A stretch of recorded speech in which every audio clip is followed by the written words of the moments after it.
Holliday, Valedictorian.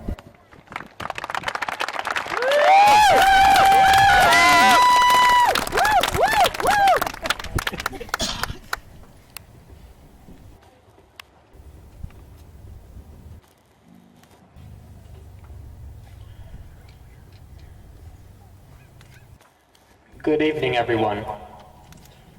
Before anything else, I have a few thank yous and shout outs to make. I'll try to get through them relatively quickly so that I don't start sounding like the teacher in Charlie Brown. First and foremost, I would like to thank my family, especially my mom, dad, and sister, for their support throughout my life. I most definitely would not be here today without them. Next, I want to shout out Miss Flatt, partially because she asked for a shout out back in 8th grade, and also because she helped me develop a love for learning foreign languages that I still appreciate to this day. Thank you, Mrs. McConnell, for proofreading the speech. Thank you to Mrs. Flaus for being the hidden gem of BVA, and Mrs. Edwards for being a great FBLA advisor. Hopefully the district can support sending people to the state competitions in the future. Thank you to Mendo for your eccentric motivation that you gave every day as I walked in the school. And thank you to Senora Barbo for teaching me the importance of self-control. And my final thank you goes out to Mr. Grice. Mr. Grice, thank you for putting up with me for 3 years in a row. We've had our ups and our downs, but I really do appreciate you and all that you've done for me and my classmates. You are an amazing teacher and an amazing person. All right, I'll try my best here not to crash on all the lovely 7 mindsets lessons we've had this past year, but there's only so much I can do about that. So when I think of us graduating, my mind goes back to 6th grade graduation. I remember as I was sitting in the elementary school gym thinking, how in the world am I supposed to deal with 6 more years of this? Seriously, those were my thoughts. But I'm here standing in front of you. We're all here. I did it. We did it together. At the moment, I was a little nervous for middle school and saddened at the thought of losing recess. Now, many of us, including myself, have similar feelings about life after high school. But this time, instead of only dealing with the next chapter of your life, I challenge you to take charge and own your life experiences. Don't stumble through the best of years of your life like we got through half of Mr. Grice's physics packets.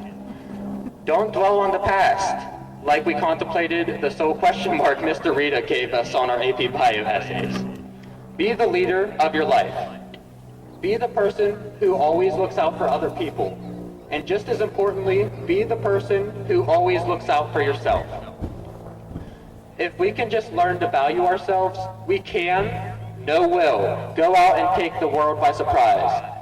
If we can just have the confidence to appreciate who we are, we will have the confidence to make our wildest dreams come true. Many times, we have failed to reach our goals. Many times, we will fail to make our dreams come true. This makes it hard for most of us to keep going when times are tough. There are only so many times we can pass off failures lightly, especially with meaningful goals and aspirations. Trust me, I know how it feels, and not only because of the many reading checks gone wrong during English class, or the track meets that have ended in disaster. It is simply not healthy to smile and be unfazed by failure. Oh, do you know what else is not healthy?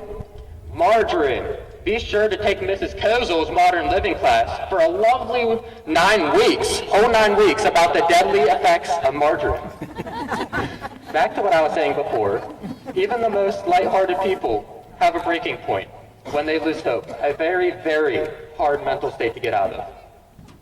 So a few weeks ago, I was taking the AP English language exam, and during the rush of writing my essays, 3 essays in 2 hours, I read a passage about failure and bravery that I will try my best to paraphrase, because I really did not feel like wasting 2 hours trying to find something useful I could quote.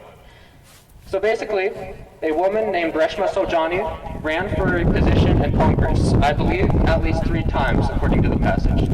but she failed to get elected every time.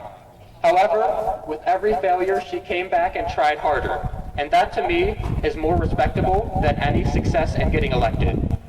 So how did Saljani get the courage to not passively accept the election results, but to use her failures to try again harder the next time? It's simple, her self-value. In the passage, Saljani said that her cultural background is what gave her the courage to come back and do better after every failure. Now, I know that not all of us may be fueled by our background, but I urge all of you to find something about you that's important, something about your identity that you value the most, so that when you fail, when you think that all is lost, you will have a piece of yourself that you will never lose, a spark that will light the way for you to succeed. We might be nervous about the future, but a piece of me that I will never lose is that I am a Belle Vernon leopard. We are all leopards who will not back down from failure but confront it face to face. We will never give up because we are mighty leopards and we are going to change the world. Oh, and by the way, Mrs. Rogers, I did not forget about you. Nice try. I saved the best for last. Lots of love to Mrs. Rogers. Lots of love to all of you here. Let's go and change the world together. Thank you.